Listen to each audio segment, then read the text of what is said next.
Indian സമ്പദ് വ്യവസ്ഥയെ സംബന്ധിച്ചിടത്തോളം നിലവിൽ ഏറ്റവും ചാലഞ്ചിംഗ് ആയ ഒരു ഘട്ടത്തിലൂടെയാണ് രൂപയുടെ വിനിമയ നിരക്ക് കടന്നുപോകുന്നത്.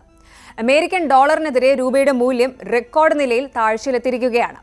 ഈ വീഴ്ചയ്ക്ക് പിന്നിൽ പല കാരണങ്ങളുണ്ടെങ്കിലും ഇന്ത്യ വ്യാപാര ചർച്ചകൾ നീണ്ടുപോയതാണ് ഇത്ര പെട്ടെന്നുള്ള ഒരു ട്രിഗറായിട്ട് സാമ്പത്തിക വിദഗ്ധർ ചൂണ്ടിക്കാട്ടുന്നത്. രൂപയുടെ മൂല്യ തകർച്ച തടയാനായി റിസർവ് ബാങ്ക് ഓഫ് ഇന്ത്യ ഇടപെടലുകൾ നടത്തിയിട്ടുണ്ട്. എന്തുകൊണ്ടാണ് രൂപ ഇത്രയും അധികം ദുർബലമായത്? ഈ സാമ്പത്തിക അസ്ഥിരത നമ്മുടെ ഇന്ത്യൻ വിപണിയെ എങ്ങനെ ബാധിക്കും? ഏറ്റവും പ്രധാനമായി ഈ മാറ്റങ്ങൾ ഒരു സാധാരണ പൗരന്റെ പോക്കറ്റിനെ എങ്ങനെയാണ് തകർക്കുക? ഏറ്റവും പുതിയ വിവരങ്ങൾ ഉൾപ്പെടുത്തിക്കൊണ്ട് നമുക്ക് അതിന്റെ ഇമ്പാക്റ്റ് വിശദമായി പരിശോധിക്കാം. അമേരിക്കൻ ഡോളറിനെതിരെ രൂപയുടെ മൂല്യം ചരിത്രത്തിലെ തന്നെ ഏറ്റവും താഴ്ന്ന നിലവാരമായ 84.50 വരെയാണ് ഒരു ഘട്ടത്തിൽ രേഖപ്പെടുത്തിയത്. രൂപയുടെ മൂല്യം താഴാനുള്ള പ്രധാന കാരണങ്ങൾ ആദ്യം നോക്കാം. ആദ്യം തന്നെ ഇന്ത്യ വ്യാപാര ചർച്ചകളിലെ തടസ്സമാണ്. ഇന്ത്യയും അമേരിക്കയും തമ്മിലുള്ള ഫ്രീ ട്രേഡ് എഗ്രിമെന്റ് FTA സംബന്ധിച്ച നിർണായക ചർച്ചകൾ വീണ്ടും വൈകി. ഇരു രാജ്യങ്ങളും തമ്മിൽ സുപ്രധാന ഡീൽ ഉണ്ടാകുമെന്ന പ്രതീക്ഷയിൽ വിദേശ നിക്ഷേപകർ ഇന്ത്യൻ വിപണിയിൽ താൽക്കാലികമായി നിക്ഷേപം വർദ്ധിപ്പിച്ചിരുന്നു. എന്നാൽ ചർച്ചകൾ പ്രതീക്ഷിച്ചതിലും വൈകിയതോടെ നിക്ഷേപകരുടെ മനോഭാവം പ്രതികൂലമായി മാറുകയും ചെയ്തു. ഇതോടെ വിദേശ സ്ഥാപന നിക്ഷേപകർ കൂട്ടത്തോടെ തങ്ങളുടെ നിക്ഷേപം വിഡ്രോ ചെയ്യാനും തുടങ്ങി. ഇത് രാജ്യത്ത് നിന്ന് പുറത്തേക്ക് പോകുന്ന ഡോളറിന്റെ ഒഴുക്ക് ഗണ്യമായി വർദ്ധിപ്പിക്കുകയും രൂപയ്ക്ക് മേൽ സമ്മർദ്ദമുണ്ടാക്കുകയും ചെയ്തു. അടുത്തതായി ആഗോളതലത്തിൽ ഫെഡറൽ റിസർവ് പലിശ നിരക്കുകൾ ഉയർത്താനുള്ള സാധ്യത നിലനിൽക്കുന്നതിനാൽ ഡോളർ സ്ട്രോങ് ആയി തുടരുകയാണ്. ഡോളറിനുള്ള ഈ ഡിമാൻഡ് മറ്റ് കറൻസികളുടെ പ്രത്യേകിച്ച് രൂപയുടെ മൂല്യം കുറയ്ക്കുന്നു.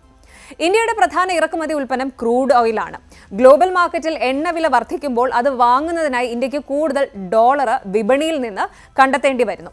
ഇത് ഡോളറിനുള്ള ഡിമാൻഡ് വർദ്ധിപ്പിക്കുകയും രൂപയുടെ മൂല്യം താഴാൻ കാരണമാവുകയും ചെയ്യുന്നു.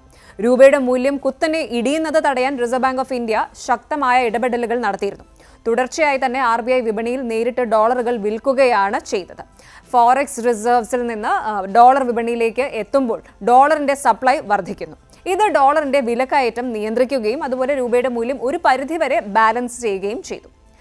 RBIയുടെ ഈ ഇടപെടൽ കാരണം രൂപയ്ക്ക് 84.50 എന്ന റെക്കോർഡ് താഴ്ചയിൽ നിന്ന് അല്പം മെച്ചപ്പെട്ട 84.25 എന്ന നിലയിലേക്ക് തിരിച്ചെത്താൻ സാധിച്ചു. ഇത് കുത്തനെയുള്ള ഒരു വീഴ്ച ഒഴിവാക്കാൻ സഹായിച്ചു എന്ന് വേണം പറയാൻ. വിപണിയിലെ ഈ ഒരു ഇംബാലൻസ് അസ്ഥിരത അവസ്ഥ ലഘൂകരിക്കുന്നതിനും രൂപയെ സംരക്ഷിക്കുന്നതിനും റിസർവ് ബാങ്ക് പ്രതിജ്ഞാബദ്ധരാണ് എന്ന് ഉറപ്പുവരുത്തുന്ന ഒരു ശക്തമായ സൂചനയാണ് ഈ ഒരു ഇടപെടൽ നൽകുന്നത്. ഇനിയുള്ള ചോദ്യം ഇതാണ്: ആർക്കൊക്കെയാണ് ഇതിന്റെ പ്രത്യാഘാതങ്ങൾ ഉണ്ടാകുന്നത് എന്നുള്ളതാണ്. രൂപയുടെ മൂല്യ തകർച്ച ഇന്ത്യൻ സമ്പദ് വ്യവസ്ഥയുടെ വിവിധ മേഖലകളെ നേരിട്ട് ബാധിക്കും. ഒന്നാമതായിട്ട് ഇറക്കുമതി, അതായത് പെട്രോൾ, ഡീസൽ, ഇലക്ട്രോണിക് ഉപകരണങ്ങൾ, കമ്പ്യൂട്ടർ ചിപ്പുകൾ തുടങ്ങിയ ഇറക്കുമതി ചെയ്യുന്ന എല്ലാ സാധനങ്ങൾക്കും വില കൂടും.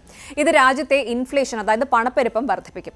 അടുത്തത് വിദ്യാഭ്യാസം, യാത്ര, അതായത് വിദേശത്ത് പഠിക്കുന്ന വിദ്യാർത്ഥികൾക്കും വിദേശ യാത്ര നടത്തുന്നവർക്കും കൂടുതൽ പണം മുടക്കേണ്ടി വരും.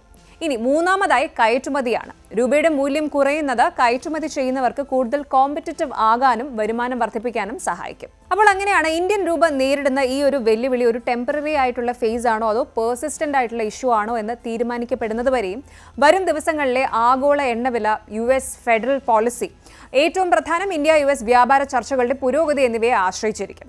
വിപണിയുടെ കോൺഫിഡൻസ് നിലനിർത്താനും രൂപയെ ശക്തിപ്പെടുത്താനും RBI തുടർന്നും വിജിലന്റ് ആയിരിക്കുമെന്നതിൽ സംശയമില്ല.